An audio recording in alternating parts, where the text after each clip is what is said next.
Hey everyone, welcome back to Macro Decoded. Today, we're diving into a game-changing speech from the World Economic Forum in Davos that's shaking up global politics.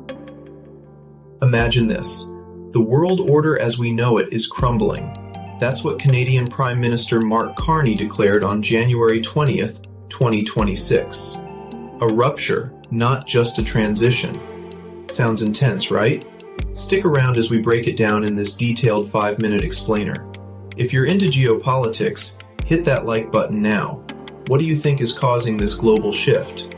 Drop your thoughts in the comments. And hey, if you're new here, we're all about decoding macro trends in an easy-to-digest way. First off, let's set the stage. Davos 2026 is buzzing with tension.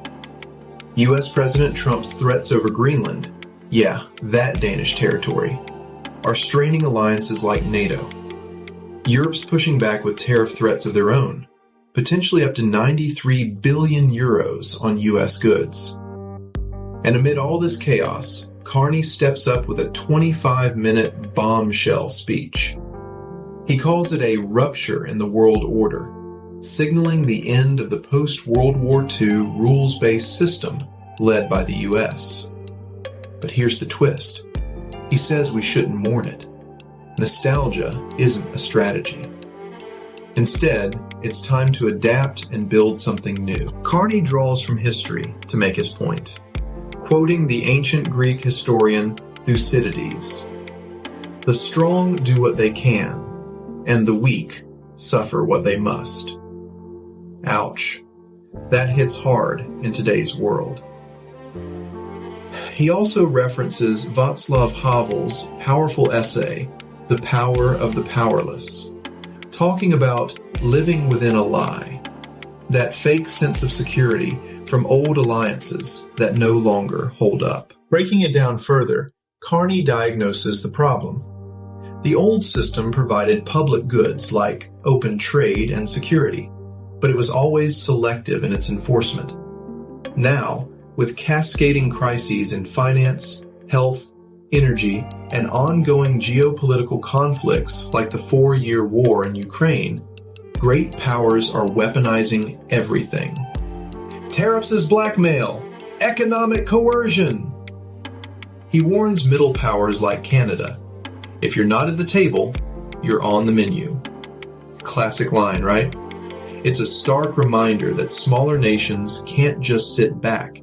They need to step up. So what's Canada's plan in this new reality? Carney outlines values-based realism, being principled on things like sovereignty and human rights, but pragmatic in building partnerships. Double defense spending by 2030 to bolster capabilities. New strategic pacts with the EU, China, India, and ASEAN countries. Stand firm on Arctic sovereignty with Denmark against US pressures over Greenland. And continue supporting Ukraine as one of the top per capita contributors.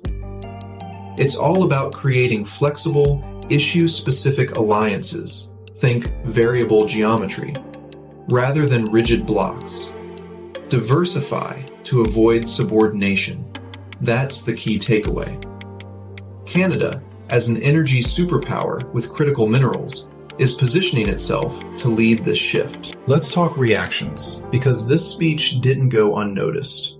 It got a standing ovation at Davos, which is rare for these elite gatherings. Media outlets like the Washington Post called it a stark warning to middle powers, linking it directly to tensions over Greenland and Ukraine. The Guardian framed it as a signal of the fading, rules-based order amid Trump's arrival at Davos.